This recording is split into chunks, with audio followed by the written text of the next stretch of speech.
Hi, I'm Corey Nathan, and this is Talking Politics and Religion Without Killing Each Other.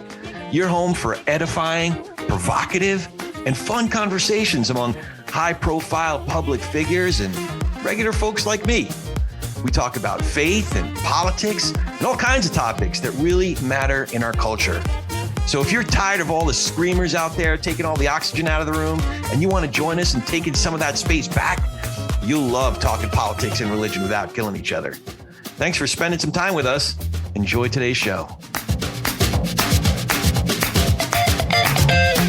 Welcome, welcome, welcome. We are talking politics and religion without killing each other. I'm your host and so grateful to have a place to talk about faith and politics and big ideas in our culture with all kinds of interesting, accomplished folks of goodwill in good faith.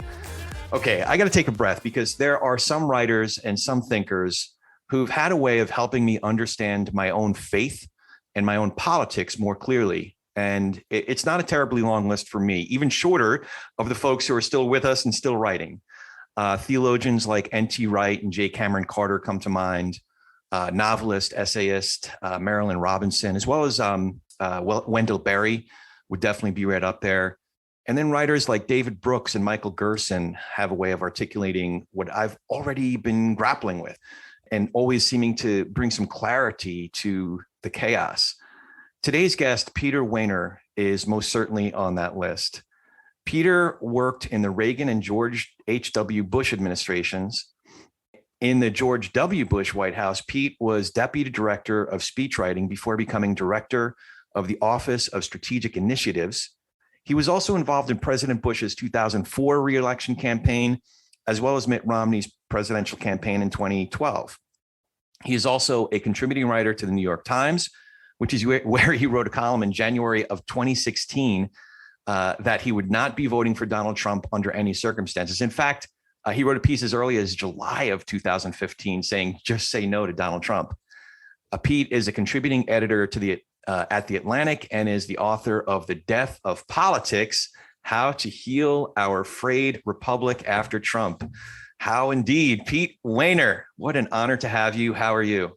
I'm doing great. Thanks for the very generous introduction, Corey. It's great to be with you, and I'm really looking forward to the conversation. Yeah, me too. Me too. I've been I'm a consistent reader of your work in various platforms, but the last few days I've definitely been more ensconced than usual. So I have lots of questions. Good. I hope I have some sufficient answers. And looking forward to a conversation with you too. Yeah. Well, one of the things that caught my attention right at the beginning of the new book, it's not, what was it, 2019? Yeah. But one of the things that you mentioned at the beginning, you mentioned that your parents, Alfred and Inga, is that how you say it? Inga? Yes, it is. Yeah. Immigrated to America from Germany. So I was curious, when was that, under what circumstances, and how did their experience ultimately shape your own theological and political beliefs? Yeah, it's a good question. My mom immigrated, came over when she was 13 years old, and so that would have been she was born in 1919, so it would have been in the 30s. My dad came later in the early 50s. It actually turned out that the person who sponsored my dad for immigration was my mom's mother, and she had been in Germany and had dental work needed. My dad was working in dentistry, and that connection was made. So that's how my parents met, actually through that. I'm not sure that experience that they had much of an influence on my faith journey. It may have, but I'm not aware of what it would have been. And I'm happy to talk to them about my faith journey and my own experience with my parents. I do think it influenced my views on politics in several ways. I developed an interest in politics at a pretty young age. It was natural to me. It wasn't anything that was, that my parents consciously and intentionally decided to impart on me. I just found myself interested in world events and politics, not obsessively so. I was very interested in sports and other things, but I was always drawn to it. My first conscious memory of really thinking about politics was when I was in sixth grade, which was the McGovern-Nixon election in 1972. And there was a girl in my class, Margaret Haney, who was a McGovern supporter, and I was a Nixon supporter because my parents were, somewhat Republican leaning and conservative. They were not ideological or particularly partisan. But as I got older, I would talk about politics with them, primarily my dad, but really with both of them. They had a world perspective. My dad, in particular, had traveled a lot, was mostly interested in international affairs.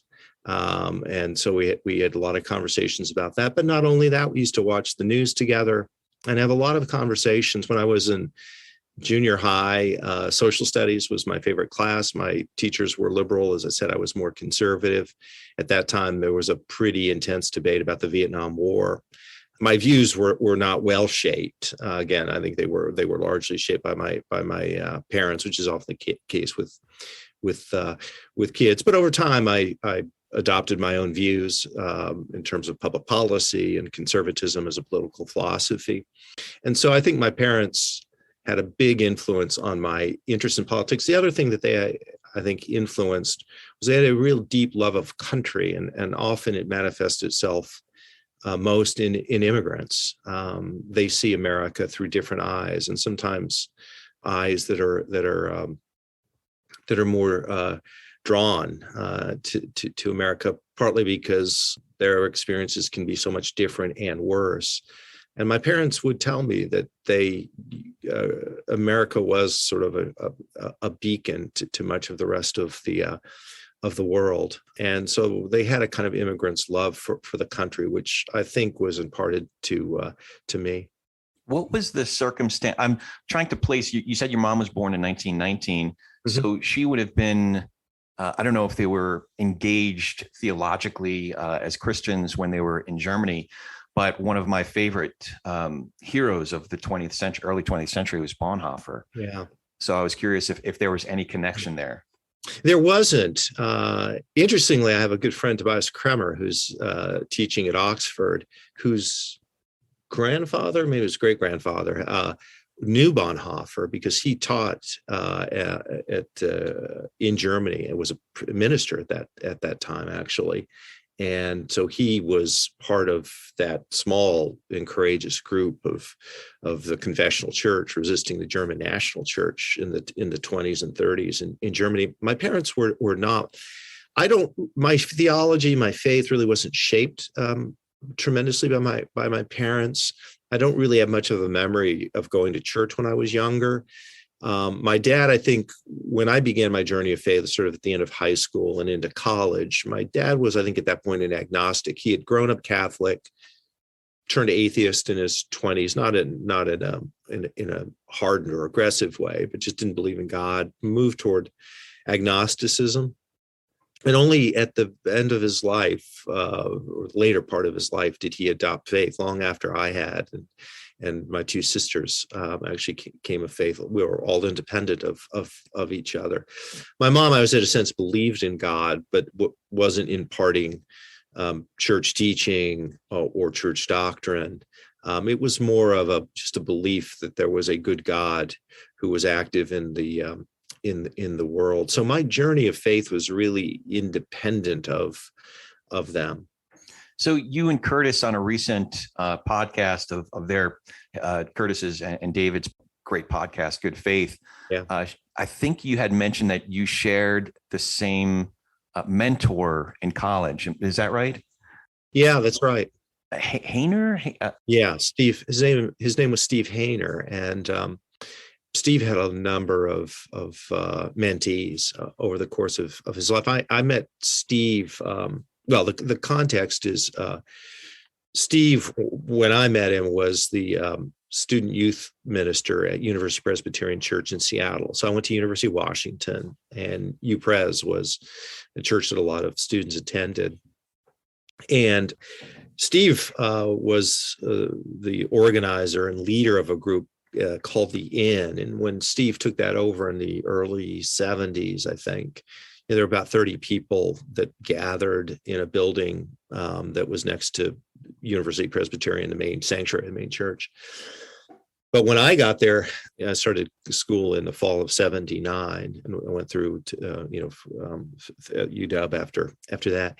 There were about 900 people that would come. It would be Tuesday nights. I think it was 10 o'clock, if I remember, 9 or 10 o'clock at night.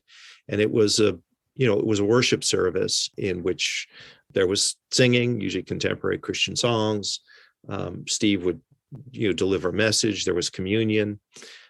So the model, the format, the paradigm, the template was not unusual by any means. What made it unusual was really Steve. And when I think the reason Steve had such an impact on Curtis and me and so many other friends of ours was his integrity, both theological and as a person. He was very, very thoughtful and wise, a wonderful listener. And he had a kind of inviting personality. I remember when I was in college, I was struggling with some issues that I'd never shared with anybody else. In retrospect, they really weren't that big issues, but I didn't know that at the time. They had really been inflated, partly because I hadn't shared them with anybody. And I decided I would share them with Steve. And so I still remember walking to his office. I think it was a Tuesday afternoon around 3 o'clock. And I was so nervous about it, I almost turned around and decided I'm not going to go through with it, but I did. And I began to talk to him, share with him. And he was just wonderful. And that really was part of the kind of, I think, ministry that Steve had. And of course, that creates a deep bond with you if you feel like if you're having some struggles and someone is there to listen well to you, to walk the journey with you. And so over the course of my life, Steve was involved in key moments. He became president of InterVarsity for 13 years. And then he became president of Columbia Theological Seminary in Georgia. And he tragically passed away of pancreatic cancer in 2015. But Steve was a model to me, and one of those people that, when you walk through life, live life, and think through how to act, and in my case, what to write, what to say, how to conduct oneself in human relationships with the people you love, people you don't love. I try and think about certain people, or not try to think, they just pop into my mind, and I do think, what would they say? What would their view be of what I'm saying or doing? And Steve is one of those people, and those kind of people are important because they can be good checks on how you live your life. It's a real blessing to have folks that act as somewhat of a moral compass. You can look down and it's almost flipped to say, what would Jesus do, or something like that. But to have real individuals whose face and just entire countenance you can imagine before you when you're making certain decisions, or just even in the moment, to have that as a compass. And now that you describe Steve, I think you mentioned him in a piece, gosh, it must be 3 or 4 years ago. You've done this series of pieces for the New York Times right before Christmas. And that particular piece was on grace. And his testimony in his last days, when he realized that it wasn't a matter of years, but a matter of weeks or months. And he died not too long after that. But what really caught my attention, somebody that you've collaborated with a number of times, Jonathan Rauch, I think you asked him, and forgive me if I don't have it all clear, but I think you asked him his understanding of grace. Do you remember that? And do you remember what he said? I do. It was John is a close friend of mine, and John is not a believer. He's Jewish, atheist, and gay. So I've met John, I don't know, I guess the first time was around the mid 1990s.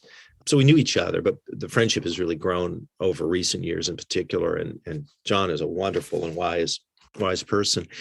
And what you're referring to is that I had sent Steve, who had been doing some writings during his on the Caring Bridge, And so he was sort of a journal of his walk through cancer and toward death. And it was one that he and his wife, Cheryl, did together. And this thing ended up being visited by like hundreds of thousands of people. It really, really resonated because it was so faithful, so vulnerable, so transparent. I mean, it was very true to Steve. So I think it offered, in a way, people who wouldn't have otherwise known Steve. Those words were insights into who he was. And there was one particular post near the end of Steve's life that I found quite moving, and I sent a link to it to John, and he wrote back. I don't have the exact words, but he wrote back and he said, I don't. Couple of things, I think. One was I still don't fully understand what grace is, but when I see people live their lives, move toward death the way Steve is, I understand it better, and that it's people like that who made him wish that he could believe. The way John has described it to me, and I think publicly, is he's sort of colorblind on faith. It's just at a frequency that he doesn't hear. And he realizes other people are able to see those colors, but he's not. And there's certainly downsides. That's a really interesting way to describe it.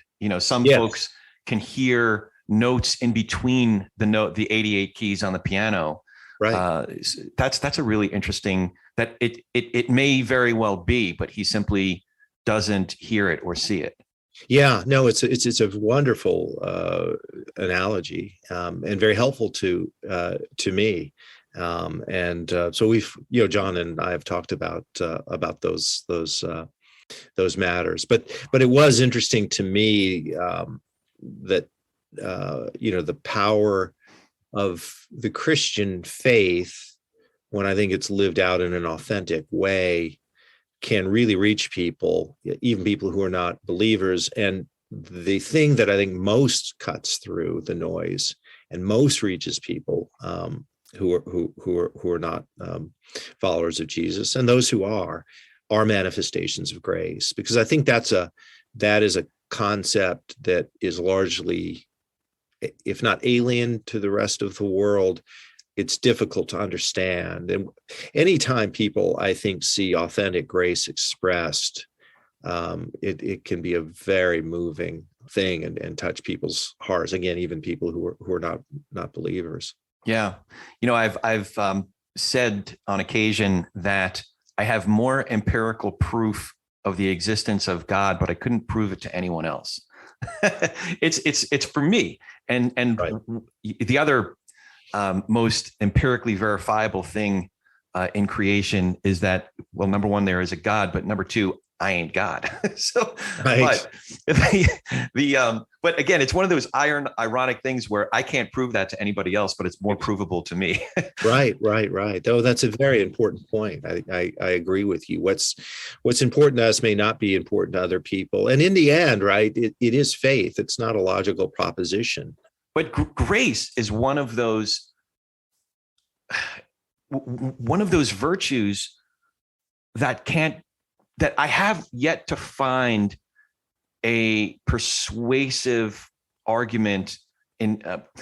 Some folks who are friends of mine who are atheists, there's a lot of explanations for some qualities in human condition and how we relate to each other that can be explained through evolution. But a lot of other creatures evolved in a certain way that are perfectly explainable. I think I don't find any contradictions, frankly, with the evolution. But grace is one of those things that I don't find any explanations other than the existence of God. Does that make sense? Yes, it does. It does make sense. I mean, I think it is a concept that is very difficult to parse or cohere apart from a perspective with God. It may not be impossible. I haven't thought through it carefully enough, but I certainly think that God and in particular the Christian story and narrative makes grace much easier to apprehend. There are, of course, people who are not believers, not Christians, who themselves embody grace, and someone like John Rausch is one of them. But I do think that that people who, as a general matter, even people who might be oriented toward grace, grace toward the world, grace toward other people, the capacity for forgiveness, I do think that you have more tools in the toolbox if you're a person of the Christian faith. It's so absolutely central to Christianity, rightly understood. One of the books that had a big impact on me, and one of my favorite authors is Philip Yancey, and he wrote a book in the later part of the 1990s called What's So Amazing About Grace. He also wrote a book called The Jesus I Never Knew, which had a big influence on me and also my daughter, who's a big Philip Yancey fan. And that's a really good place to start if somebody wants to understand grace. And it helped me understand grace better than I did, for sure. Yeah. I think you also quoted something from C.S. Lewis, who's another very, very approachable, very literate. And he comes from a place of understanding what it means to not believe, if not actually shaking your fist at the possibility of a God. No, I was just going to say, it's interesting. I'm actually reading right now, dabbling back into a couple of books that I've read through before, but one is the Reluctant Convert by I'm drawing a blank on his name, and also The Inklings, which is a book written in the late 1970s by Humphrey Carpenter, I think is his name. I was going to mention, but it's a different book. It's an account. It's a really thorough account of the Inklings that was written. It wasn't in the late 70s. Fellowship? The Fellowship. Yeah, that's right. Yeah, that was right. That was a book that was written, recently. I mean, within I think the last decade or so. And that was the last sort of major book that had been written, or the most recent major book that had been written after this one by, I think it's Humphrey Carpenter, I think is his name. It was, that's such an extraordinary group of people, the Inklings, such an important literary group, and Lewis and Tolkien and Barfield and Charles Williams and so forth. It was interesting that Russell Moore, who's a friend of mine and formerly part of the Southern Baptist Convention, for a variety of reasons left it. And Russell had a crisis of faith when he was 15. And I've talked to him about the power and the influence of C.S. Lewis on his life. Lewis was an important figure in my life, maybe yours. He influenced a lot of people. But what Russell said is it wasn't simply or even mainly what Lewis wrote. It was how he wrote, that there was a winsomeness to Lewis, a lack of defensiveness, obviously an intellectual integrity, and there was an accessibility to it. And there was just a posture toward the world that Lewis had. It was sort of at ease with the world, was not hard-edged, and met people, I think, where they were, that really sort of invited Russell in, and has invited millions and millions of other people in over the decades. I'm Brian Kaler, the award-winning podcast host of Dangerous Dogma, the authority on questioning authority. If you're a fan of Joel Osteen, Paula White, or John MacArthur, then this is not the show for you. On Dangerous Dogma, we challenge dangerous teachings found in various strands of Christianity, while also taking seriously Jesus' own teachings that lead us into dangerous places. Listen wherever you get your podcast or at dogma.wordandway.org. I had the pleasure of speaking with Dr. Moore not too long ago, and one of the profound takeaways was when we were talking about his own crisis of faith, and something that you were talking about just a few minutes ago was having mentors that you can imagine what they might say in any given situation, or they serve as somewhat of a guide, if even in your imagination. Well, one of mine was Ravi Zacharias. I had a really close relationship with Ravi. We called him Ravi G. And I was sharing that with Dr. Moore, and it was very helpful what he said. I won't go into all of it, but at the end of I think it's when we were talking about apologia, where apologia is mentioned, gentleness and respect, and it kind of expanded into a larger discussion about scripture. And at the end of the day, my takeaway was that Ravi's failures and the damage that he did, and the damage that's still being cleaned up or dealt with, I should say, is doesn't make scripture any less true. Mm-hmm. You know, it's, and now I'm just thinking out loud, but the creator God, even from just a literary standpoint, the creator God was good and perfect and sovereign. And, you know, he is, you know, and at the very beginning in chapter 3, the human creature's failures didn't make God any less God. It didn't make God any less good. In fact, that's kind of what the story is about, right? That's kind of what this whole project is about. That in order for that, and again, this isn't a well-formed thought, so I'm really just thinking out loud. In order for that love to be of value, it needs to be a freely chosen love. For Adam and Eve to be in communion with their creator God, they need to have freely chosen that. But those creatures being not God, it was almost inevitable that at some point they would choose otherwise, you know. Right. But the goodness of God is in that he accounted for all that. That was all planned for, you know. And then the rest of the story is about how he goes about redeeming his creation, how he goes about allowing for us to participate in that redemption project, you know, initially through Abraham and his descendants and my people, and then around the person of Jesus, sort of continued and discontinued in many significant ways. So sorry, I'm kind of that was very I appreciated you sharing that, and I think there's a lot of wisdom in what you said and in what Russell said. You know, I'd only say about that. Well, the first thing is I completely agree. I believed, actually was one of the earliest thoughts I had in my Christian journey, was that you know, if I was going to believe in Christianity, it really depended fully on who Jesus was. And if he was who he claimed to be and who Christianity insists that he was, then that would command my allegiance, no matter what. And if he wasn't, I wasn't going to participate in it, no matter what it would do to my life, if it would create meaning or anything else. I didn't want to give my allegiance to something that was a lie. Having said that, this is not contradicting what you or Russell said. It's just maybe putting a caveat on it or an addendum to it.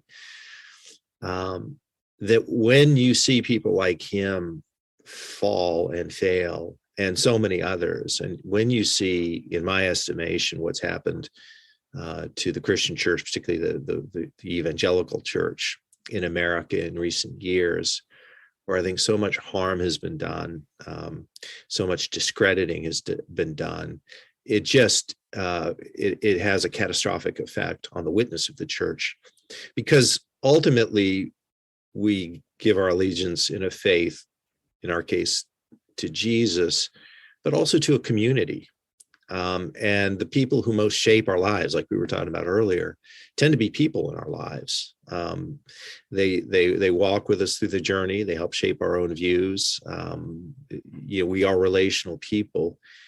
And if the people who purport to be the best representatives of the faith fail in such massive ways, fail in ways that injure and wound other people, in the way that Ravi Zacharias and so many others have done, so many scandals that have plagued the church, the Me Too movement, the way Russell's been treated, and Beth Moore in the Southern Baptist Convention, that shakes people, a lot of people, to their core. And it certainly creates a huge obstacle to people who aren't of faith, because they say, look, this is a freak show. Why would I want to join this? I had a conversation with a very close friend of mine, Carl Kopic, who was quite important in my own journey of faith. The first Bible study that I went through when I wasn't even a believer was with Carl. And I went back to Washington State a couple of years ago, and we were having breakfast together. And he used the phrase generational catastrophe in terms of the gap between what our faith calls us to be and what is often playing out in our lives. And when you think about, we're supposed to be, stars like stars shining in the night sky. And when people fail in huge ways, and in so many different ways, that is a huge, huge, huge problem. I'd be curious, how have you processed, since you were close to Ravi Zacharias? I was not, I've never met him, and he wasn't a particularly influential figure to me. I was just horrified, obviously, by what he did. But how have you processed it, and how have you made sense of it? And has it altered in any respect your own view of faith or Christians, or how Christians should walk this journey? Yeah, I'm still processing, to be honest with you. Interestingly, I had a conversation I became friends with Ravi's kids because they were closer in age to me. So I had a conversation with one of his kids the other day, just a couple of days ago, and just still processing. I realized that this wasn't the first time that I deferred to someone and was made myself very, very teachable, which can be a good quality, that ultimately proved. To say there were character flaws is, I almost hesitate to say it, because they're victims, and I don't want to sound dismissive, as if he boasted everyone, like it's the kinds of things that really have victims that are going to shape lives and families for many, many years to come. So there have been a number of things that I've actively tried to do. I had a conversation, a good friend of mine studied at Duke. He's a teacher at Fuller now. And his specialty is ethics, New Testament ethics, really dear, dear friend of mine. And I had a conversation. I've had numerous conversations with Tommy about it. There was one that we kind of recorded, actually, because I thought it was important. A lot of folks who know me, as well as folks who listen to this program, know that Ravi was a very influential figure in my life and my theological formation. So I thought it was important to have one of those conversations, and share it with listeners here. So we included Tommy and Amy Laura, another ethics professor from Duke, at Duke Divinity School. And so that was helpful. It forced me to think through. It's almost like there are potholes that I have to traverse, and then there's obstacles that get in my way that I bang up against, and I just need to work it through. I need to understand it. I need to understand it, partly to just be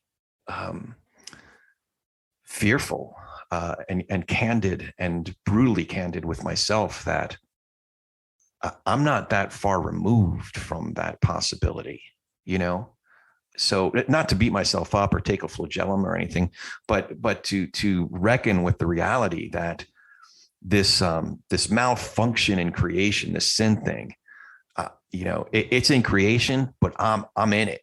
I'm in it too, So again, I'm not being very articulate right now because it's still kind of a mess for me. But conversations like that, or parts of conversations like I had with Dr. Moore, good friends, talking with Sarah the other day, these are all little drops of grace, if you will, to help me make sense of it, to help me reckon with it, also to help me reckon with where is my own culpability. And is there anything I can, because there is damage there.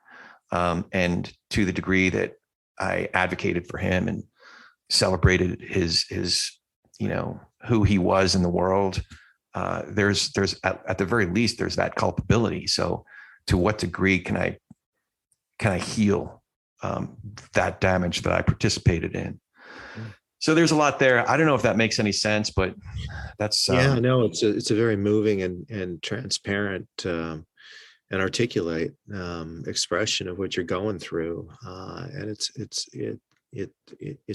really, really hard. I mean, there was obviously no way that you would have known what he was doing, and he influenced a lot of people. I mean, I know folks. It was a reason that his ministry was as important as it was, and excuse me, and it's as influential as it was.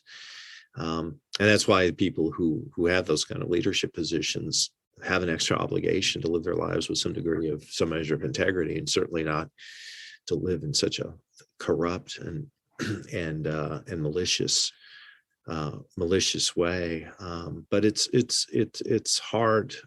It's hard to do, and at some point, it just gets tiresome to have to make the argument that to other people and even to ourselves that we have to separate, who Jesus is and who his followers are. The gap's not supposed to be that wide. Yeah. Yeah. I mean, if you read the words of Paul, who fully acknowledges obviously that we're all sinful and fallen, but there's a notion of being a new creation, of a transformed life. And I think what happens in my experience is a lot of people mouth those words and not in a cynical way. I don't think. For a lot of them, they do it because I think, one, it's the language of the community, right? There's a certain Christian vernacular.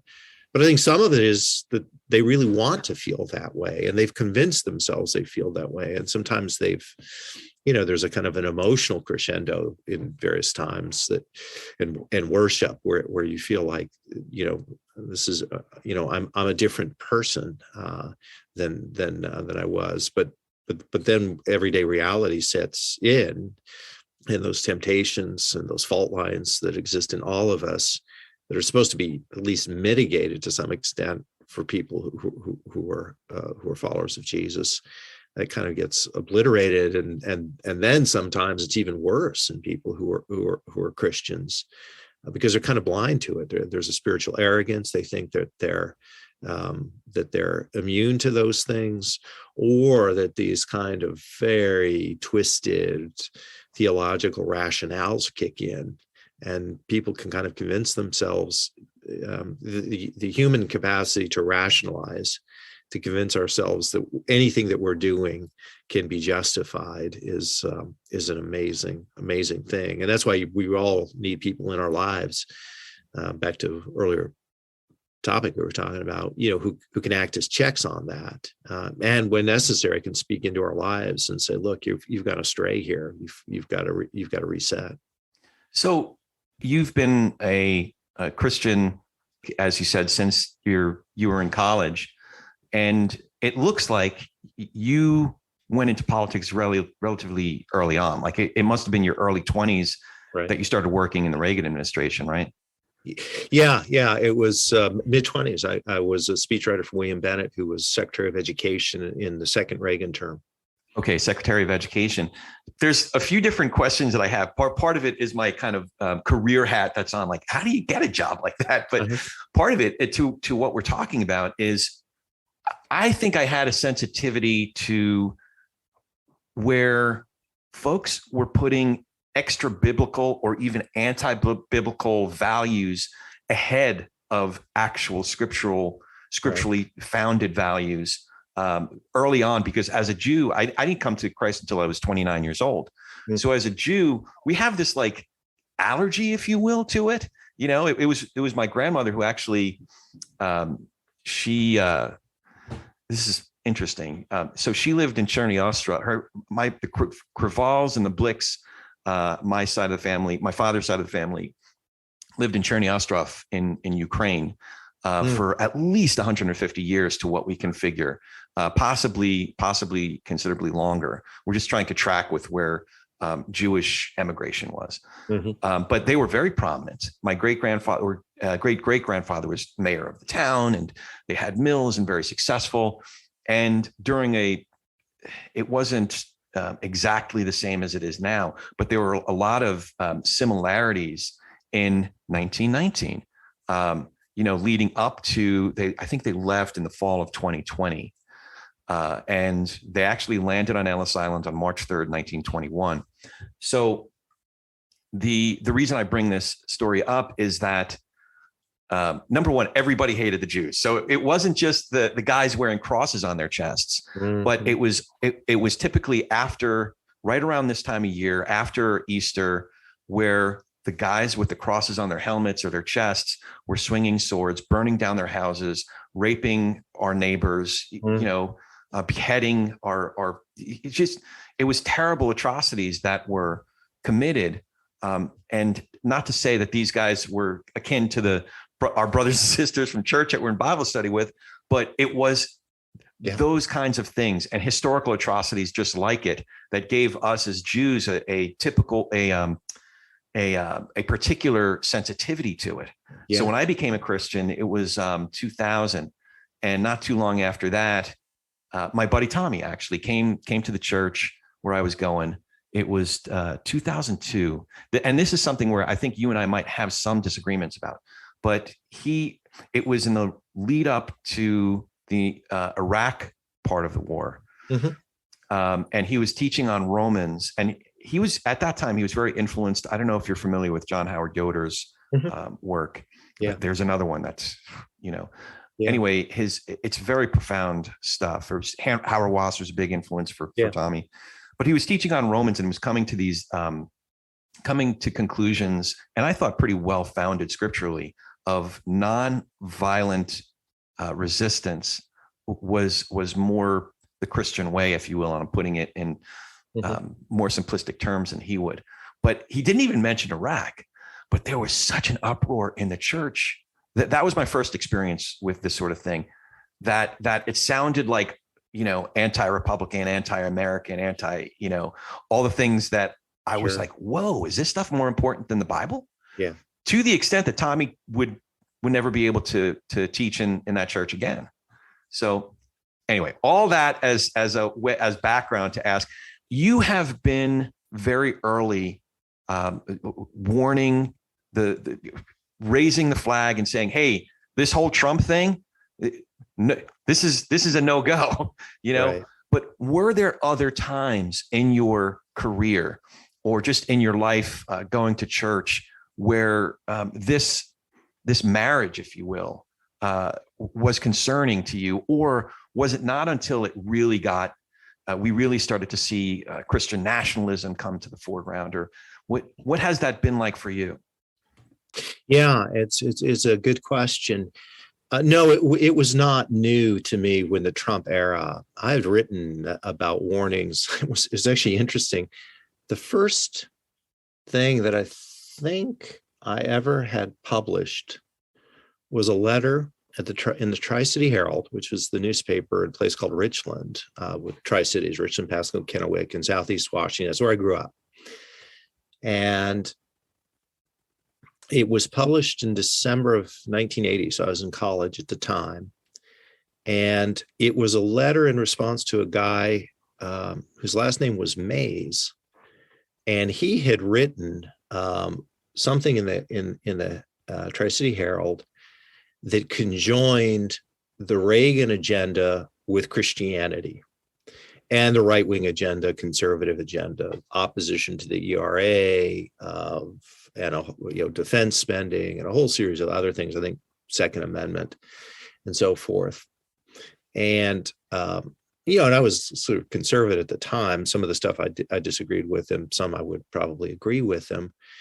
But the reason I wrote that note, and this is early on in my Christian pilgrimage, is that I said that this conflation of Christianity with a political agenda was very dangerous. And the last line in the piece, in that letter that I wrote, was something to the effect that Jesus died for Republicans, independents, and maybe even a few Democrats.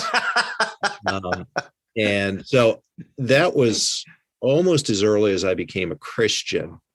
I was wary of the conflation of power, political power, and politics with Christianity. I wrote a piece in the 1990s for the Brookings Review, which was a screw tape letter. I did it in the model of Lewis and screw tape letters, warning on exactly this issue of the twinning of faith and politics in a negative way. Mike Gerson and I wrote a book in 2010 called City of Man, Religion and Politics in a New Era. We were both alarmed by the sort of Jerry Falwell, Pat Robertson misuse of faith. So that's been something that's been consistent in my entire Christian life. the Trump era was just a particularly awful manifestation of it, and I think probably a cautionary tale of what happens when you're not alert to it, where it can end up. Well, there's so much more to dig into here, but I don't want it to be all dire because in your book, one of the things that you do in The Death of Politics is the subtitle is How to Heal Our Frayed Republic After Trump. Are you still as hopeful that we can heal? And if so, how do we do it? Yeah, it's I don't know if I'm hopeful that we're going to heal. I mean, I hope we do. Do I expect that we will? I think over time we will. I should say that a friend of mine years ago said that it's fine to be a theoretical pessimist, but you should be an operational optimist. And I like that. So expound on that for me.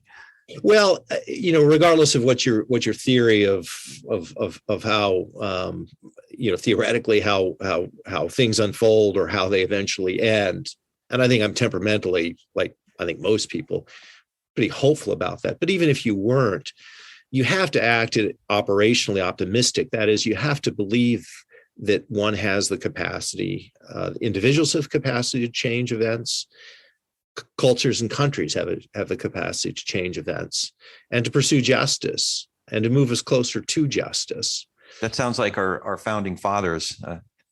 Yeah, no, it's very much this sense of we live in a broken and a fallen world, and we're not going to make it a completely just. It's not going to be an Edenic, life on this world. It's fallen, but all of us in our individual lives and collectively, we can nudge things along. I think Obama used the phrase "a more perfect union." We can nudge things along toward justice, and we have to find out ways to do it. And you can't be paralyzed because you think, look, this is hopeless. This is such an overwhelming problem. There's nothing to do. Years ago, a friend of mine used an illustration. He said, here he was talking about one's own life. But sometimes when you feel like your own life is scattered or broken or you're overwhelmed. He said, it's like if you walk into a room and the room is, the bed's unmade and there are clothes all over the floor and books are all scattered and it's just an utter mess. He said, you can either stand there and look, not doing anything and say, this is just an awful mess. I can't envision cleaning this up. Or you can pick up the socks at your feet and put them away, put them in the laundry hamper. And then you go to the next thing, and then you go to the next thing. Yeah. And then over time, the room gets cleaned up.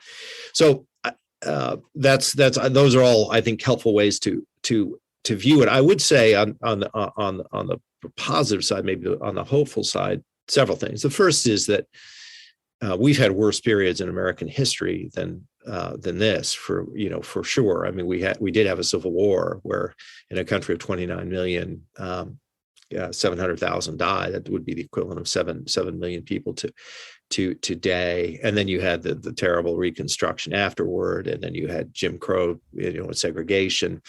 You had the founding of the country, the Adams-Jefferson, first really legitimate contested election in American history in 1800 was a brutal affair. And if you read historians, they'll said that almost, tore the young republic apart. We even had, in the late 1960s, early 1970s, tremendous convulsions, cultural convulsions. You had the sexual revolution, the generation gap, the Vietnam War, the Black Power movement, riots in the streets, Kent State, on and on, in a really, compressed period of time, as I said. So this has happened, and the American capacity for self-renewal is I think, pretty impressive. And the other thing I would say is that an awful lot of people that I know are not happy with the state of things in America, the political and civic culture that we're dealing with right now, which means that there is what social scientists refer to as the exhausted majority. A lot of people who are seeing something want to change, and they're not sure exactly how to do that. But those people exist, and I guess in the spirit of Tocqueville, there is an American habit of mind and heart to fix things, often at a local level, but to see these problems and to repair the wounds. And I see an awful lot of people trying to do that, to think creatively about what can be done to heal. I see it in the evangelical world because there's so much, in my estimation, the estimation of a lot of friends of mine, a lot of ruin, not complete ruin by any means, but a lot of ruin that we've seen. And people are trying to think creatively and intentionally about how that can be rebuilt. And it's also a sense that, I don't think human beings are meant, flourishing doesn't take place in this kind of an environment in terms of the political culture, with so much antipathy, so much mutual contempt, so much hate. And so I hold out the hope that I used an analogy prior to the pandemic, where I said sometimes viruses create their own antibodies. I think I write about that in the book. And sometimes in an individual life, as well as the life of a country, there are certain qualities, virtues that we take for granted, and when they're stripped away from us, we're reminded why they mattered in the first place. And sometimes when things like honor and integrity and human decency are stripped away, we see why they actually matter, and you want to fight for them. Even I would say in this moment, I've been struck by the almost electric effect that President Zelensky of Ukraine has had, not just on people in this country, but throughout the Western world, because it's such a courageous struggle. It's of course filled with just horror in terms of what Russia is the decimation and the death and the ruin that's visiting Ukraine, but the courage and the love of country and the honor that we're seeing in Zelensky's own words. And you could see that that's stirring the human heart, for a lot of people.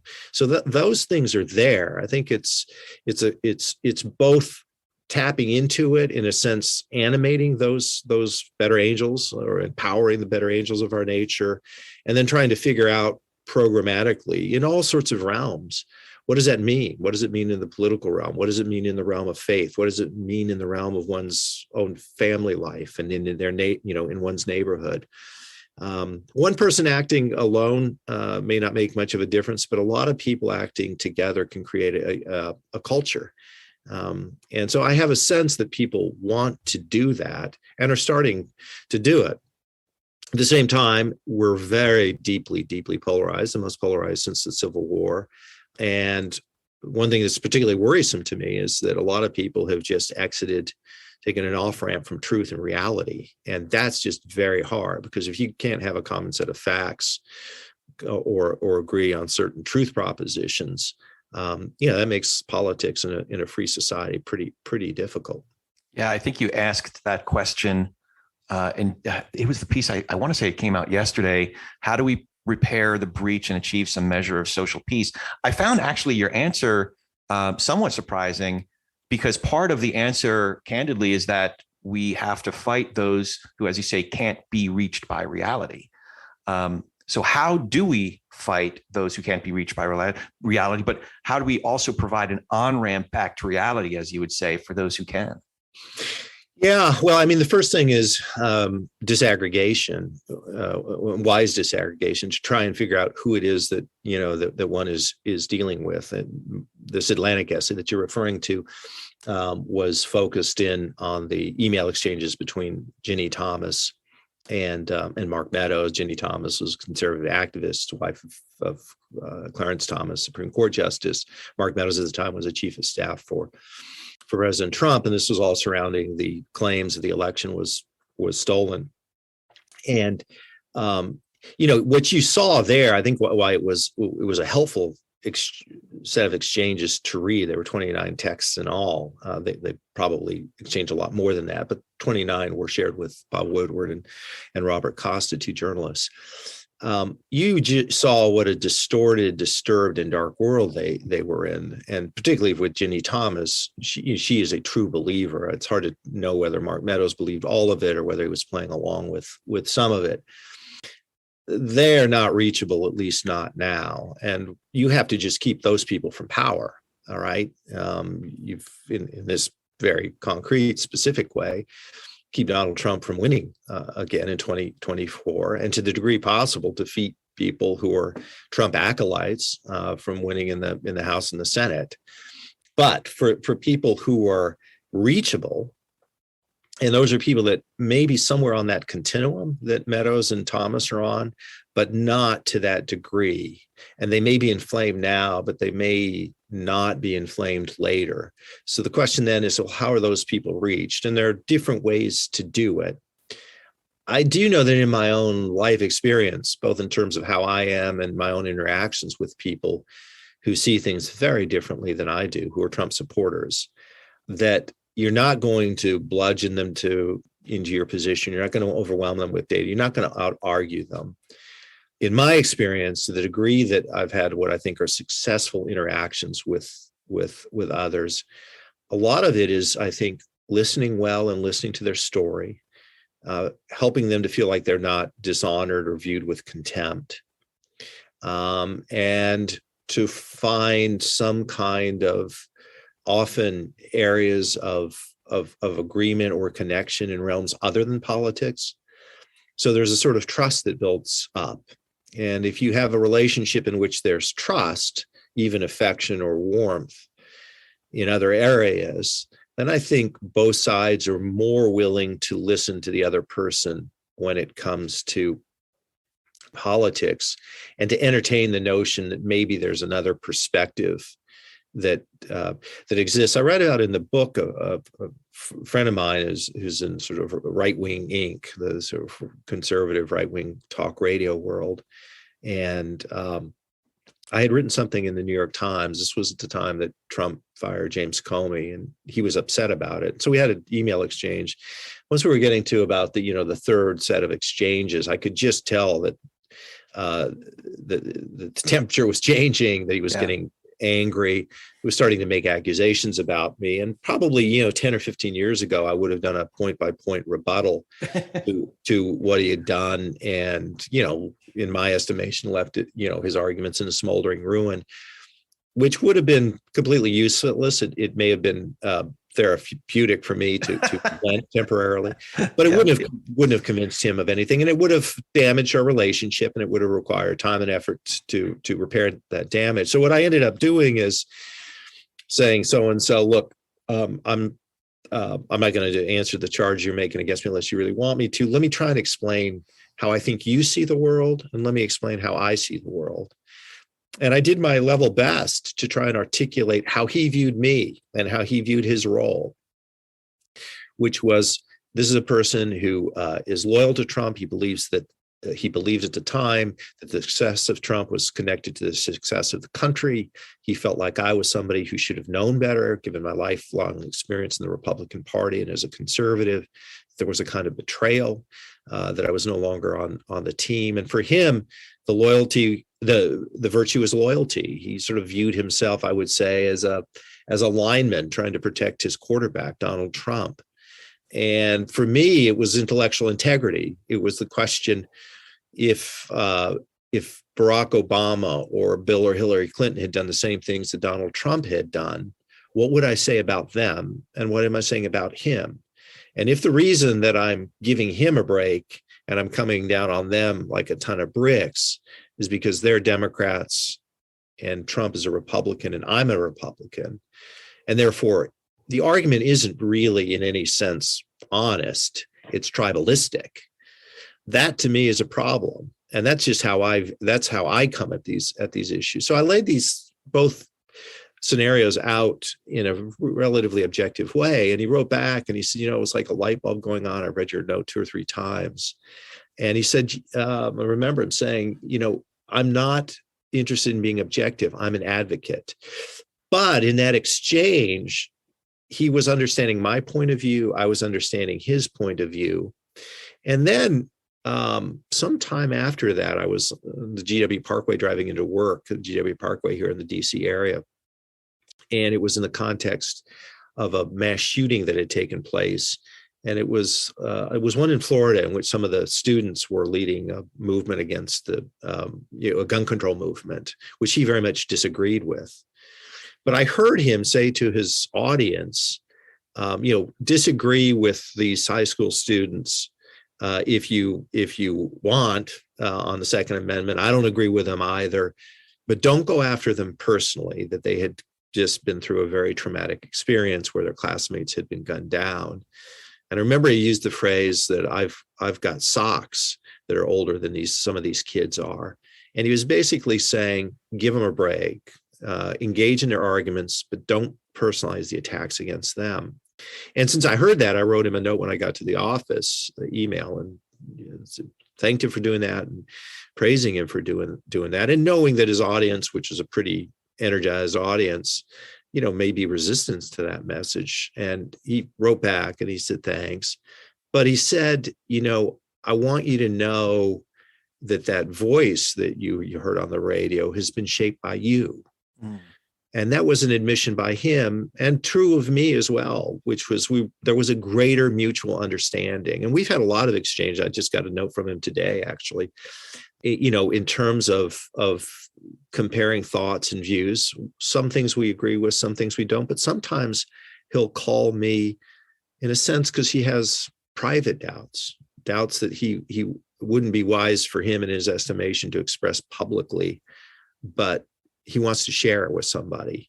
And so, I don't know how you do that writ large, but I do know on a more micro level, that's the way that kind of stuff has to happen. And some of it is, I would say, to view political conversations like, marriage conversations or intimate relationship conversations. If you're, have a spouse and they're upset at something you've done, and they detect from you that you're not listening to them, or you're not understanding them, or you come back with your own set of grievances, that conversation ain't going to end well. Mm. You have to have people who are try as best they can. Nobody does it perfectly. It was as best you can to listen well to other people, to make people feel, that they're being treated with some degree of dignity.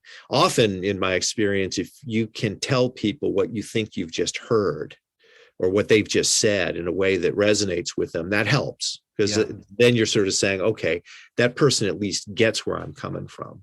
Right. Yeah. So much of what you're saying makes a ton of sense. I think you summed it up. You were quoting Peter Coleman from Columbia when you said, how can we do this? By listening well and berating others less. But to your point, I don't think that there's something that is really satisfying in the moment of throwing one of those rhetorical grenades and feeling like you're scoring one for your team. Right. But I think it's only exacerbating much of the problem. You're not doing anything productive. Whereas, and I've experienced this too. I've shared a story about one of my kids. He just turned 18, eventually decided not to get the vaccine. But one of the reasons that he did that was because when he was coming to his decision, he was initially saying, well, I don't want to be a lab test. So he was thinking that maybe he'll wait till FDA approval. In the meantime, he got beat up so bad, including by me, harassed and shamed. And he finally decided, no, kind of an immature reaction to it, to have that be the defining, to allow that to define his ultimate decision. But I understood. And I also understood that because I participated in the dog pile on the rabbit, I lost my privilege to engage with him about it. And then finally I approached him much later. I think it was in the fall. And I said, look, man, let me just hear you. I just want to understand. And that's when I came to the understanding that, beating him up and harassing him and shaming him was counterproductive. Yeah, that's a lovely story. Yeah. It's a good model for parenting. So much I think of parenting and human relationships, but in the context of what you're saying of parenting is not that you get everything perfect, you don't make mistakes. It's how you deal with it afterward. I think that probably in the end is a better teacher for children. I think they learn more if they see adults do exactly what you did, which is to come back and say, look, I didn't handle this exactly right. Let me hear you better. Because we're all gonna screw up in that. We do it all the time. So it's a lovely story. But I also think that work can be done with our neighbors when it comes to social and political issues, or in our walk. I even as evangel, I still consider myself an evangelical, but I think that there are folks who study Josh McDowell, Lee Strobel, Ravi, in order to be able to get into that magical conversation where you're going to convince somebody within an hour to give their Lord to Jesus Christ, their Lord and Savior. I just don't think that's how it happens. Maybe it does, but even then, I would be suspicious of how deep the roots are, to refer to the parable. But I think that it's more to do with something you were describing before, and I kept on thinking of the phrase salt and light. And there's a story of 2 salt granules in a salt shaker, and one is a younger one is an older one. The younger one is getting freaked out because all he knows is that every time they pick up the shaker, their friends are pouring out of it, and they're all just disintegrating, never to be seen or heard from again. And just the older one finally says, that may well be, but if I get shaken into that pot or whatever it is, that water and the stuff in that pot will never be the same again. Wow. So I do think that what you did with your friend, listening, understanding, reflecting back to them what you think you understand, is a way of being that kind of salt, that it gives you that credibility to every once in a while. A friend recently who disagrees with me on some things, a very, very left atheist, interesting person, started one of these with, let me gently posit, but we had enough of a rapport where when she said that, I was like, okay, yeah, cool. Let's do it. Yeah. I think there's good work to be done if listening well and berating others less is one of those compass things. So that is the Coleman I think approach, and also John Haidt and several others. I've told people that I've learned more from psychology, social psychology, actually clinical psychology or psychologists over the last decade in understanding this political moment, much more from psychology than I have from political scientists. And others. I think probably as a general matter, I didn't fully appreciate how important human psychology was to politics, but I think particularly at this moment.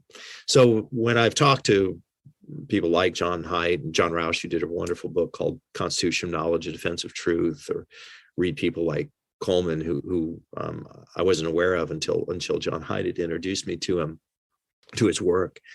That kind of stuff is very, very helpful to me, just to understand what's the dynamic going on, how our brains wired, why do we react, the way that we do. And this is true not just for me in political conversations, but also faith conversations, theological conversations.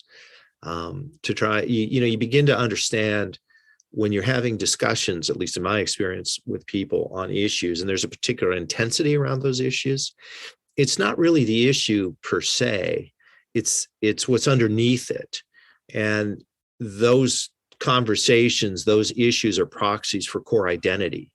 And so if you disagree with somebody on an issue, and you may think, well, this is puzzling, we just have a disagreement on X issue, gun control, feminism, even abortion, or, what the right posture should be toward Ukraine, so forth. And you think, wow, this is pretty intense over an issue. It's because there's a core identity that's attached. So if they feel like their views are under attack, they feel like their core identity is under attack. And whenever we feel that, if we feel that someone is attacking us at our core, our belief system or something else, that elicits a very strong and often emotional response, and different parts of our brain begin to take over. That's interesting. I think you referenced some studies that have been done about how intelligent. I think Dana Milbeck may have referenced similar studies or similar scholars who are working on this, how otherwise really intelligent people can come to views that are so at odds with reality. And it's in the field of psychology. So I'm going to have to dive into that and maybe reach out to some of those scholars so I can understand it better.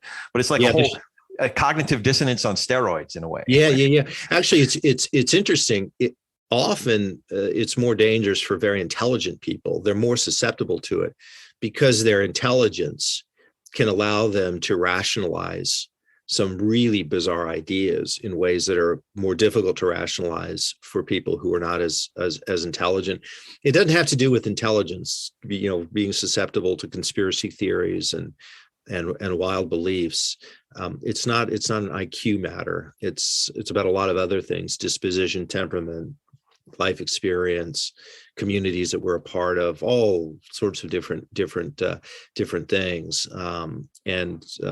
So it's sometimes people are really shocked that intelligent people seem to believe certain things that just seem counter to science and reality. I remember having a conversation with a good friend, a very bright guy, during COVID. This would have been summer of 2020.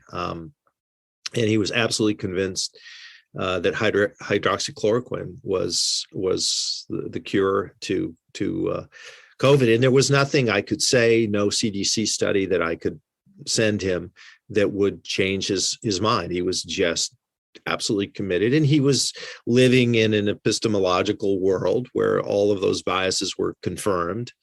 And he was reading, he was listening to this nurse on YouTube or that person making the case for hydroxychloroquine. We know objectively that it didn't cure COVID, just like ivermectin. We now know that there's just a recent study that came out said it had no difference compared to placebos.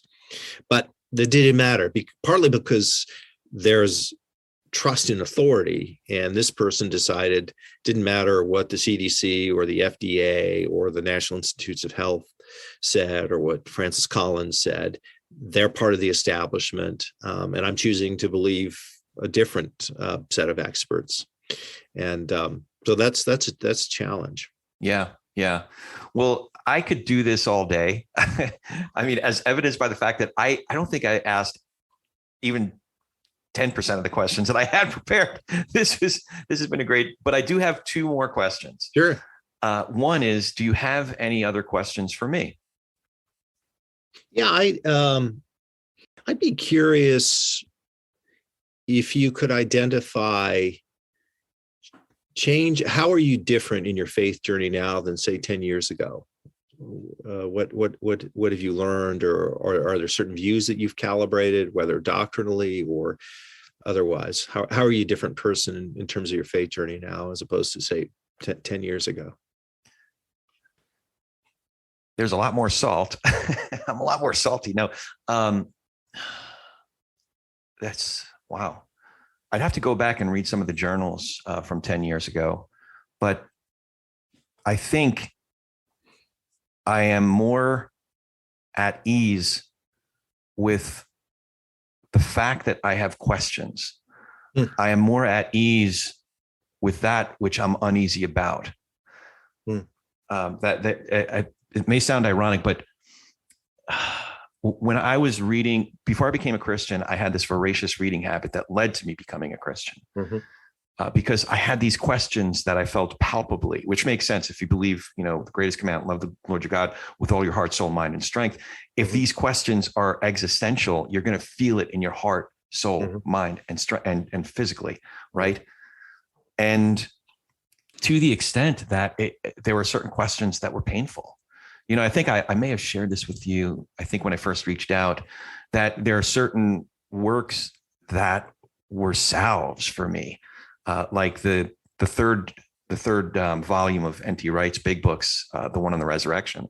Yeah, that really helped me get more settled with the idea of an open universe and a creator God that can act inside of his universe, and that.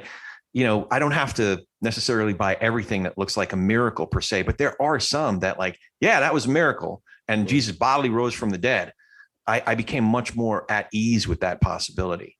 And there were a lot of other questions. I think also they were partly theological, but more sociological, because my kids were still in a Christian school where, there was an incident. This must have been about 10 years ago when, during the Mitt Romney campaign. And strangely, like Romney Ryan were one of my favorite tickets of all time. But there was this community event. We had a speaker at the kids' school that I thought was going to be talking about the history of communism. She came from a Eastern European country, but her entire talk was about how Barack Hussein Obama, she made a point of saying Hussein, was actually a Marxist, communist, possibly a terrorist. And at the end of the thing, the school is a classical Christian education. That's, their kind of core pillars of who they are. I just got up and I said, well, what does this have to do with classical Christian education? And boy, oh boy, I got shouted down. I got threatened out in the parking lot just for asking the question. But these sociological questions of who are we as a people? Who are we primarily as a people? Are we primarily pro-Republican or pro, I don't know, I forget who the prominent conservative figures were, pro-Rush, pro-Sean Hannity, whoever it might have been. Or are we pro-Bible? Are we pro-God? Are we pro-Jesus? Are we pro like doing this redemption project thing together? So those were much more not just palpable, but painful at times. And I think I'm more at ease with understanding, with being uncomfortable with certain things and understanding that I'm going to explore some of these questions I have and problems that I'm grappling with, and that it's a journey. And when I breathe my last, I'll still probably have some questions, I was sharing with somebody yesterday about a play that I wrote, and it's now 30 years ago. It's called Till the Day I Die. I'd have to change the title if we republished it, but because Odette's wrote a play of a very similar title. But the first half of the play is in the around the deathbed of a patriarchal figure in a family, and the audience is in the perspective of the eyes of the person on his deathbed. And then the second act is a year later at the unveiling of the grave. It's a Jewish family, not so surprisingly. And the character that I identified with back then was having a conversation with the ghost of his father, who was sitting on his gravestone, and they were just talking about it. And I bring it up because it reminded me of what are some of the things that I'm going to be thinking about on my own deathbed, And I don't know, there's sort of a Neil Simon-esque kind of quality to the kinds of things I think I might be thinking of. But most of all, it's just, I'll still probably have questions if I'm thinking. But if I am thinking cogently and wisely, I feel myself going more in the direction of some of what Heschel talked about in his book on the Sabbath, the appreciation of the sanctity in the mundane, and the appreciation of just being with those I love. So, so off the top of my head, it's a profound question. I wish I had I might want to write an essay so I can be more articulate. Well, that's a very, very nice answer. It's interesting. I had a coffee with somebody I'd met. I'd spoken at a church a couple of years ago when I stayed in touch with this person. So we had coffee the other day, and he used a description which may resonate with you. He was talking about how different theological templates are invoked by different people, and he talked about those that he's come across in the Christian world who view faith in a sort of formulaic way, like 2 + 2 = 4, and he was more drawn than he had been in the past to the mystery of faith, the mystery of Scripture, and the mystery of God, and that he found himself pushing away from those who tried to give a formulaic mathematical answer to every question, every difficult question under the sun, theodicy, why do good people suffer, There are an endless number of them, and that there are some people in the journey of faith who just want it to be neat and tidy and think that the answers are very obvious. Maybe they are, but for a lot of us, they're not. And there is something about the whole notion of the mystery and the drama, and we're part of a story and a narrative. We're not part of a set of philosophical precepts. That's not what the story of faith is. Yeah. I'm another one of the things I'm not comfortable with is those simple answers, those simple equations that can get you to, because I think it opens up the door for us to outsource our thinking. Yeah. Absolutely. And maybe it's my Jewish background that it's almost like as a Jew, if you're not suffering, you're not trying. I'm a little bit more at home in that realm. But I guess the last question I have is, how can we find you online, or find more about all the great work that you're doing? Oh, well, you kind of ask.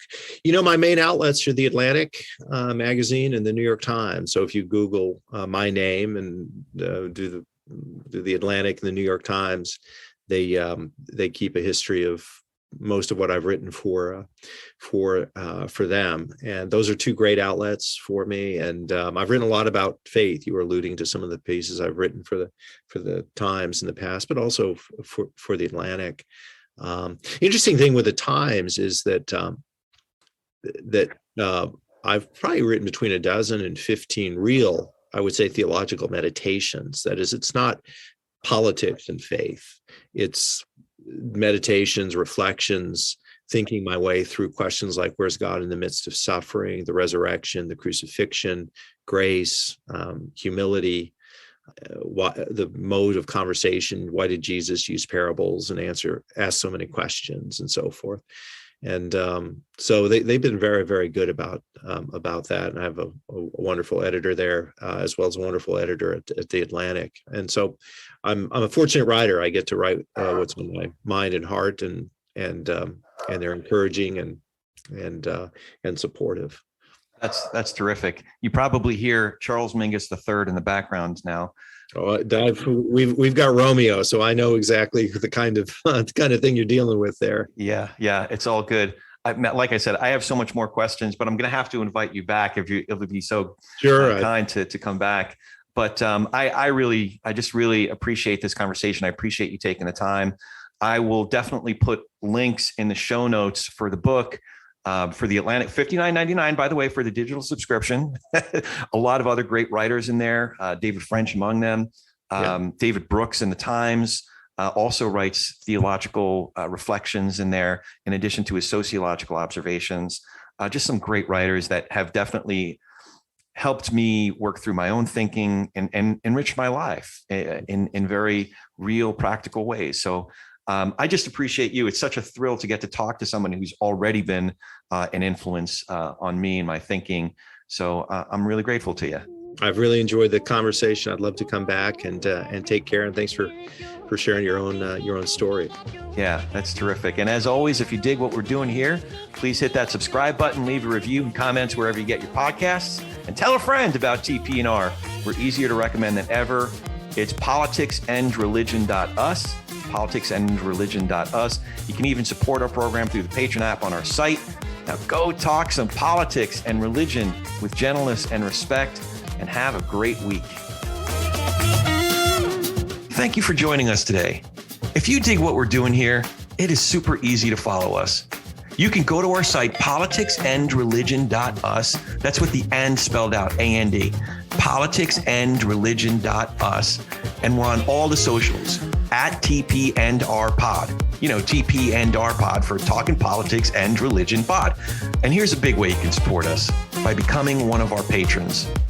You can even become a producer or executive producer of our program and have a lot more say in who we bring on, the kinds of questions we explore, or just help us keep the lights on. But mostly, we really appreciate you giving us a listen. So for the whole team here at Talking Politics and Religion Without Killing Each Other, thanks for hanging out with us. We'll be back in a few days to do our little part in Tikkun Olam.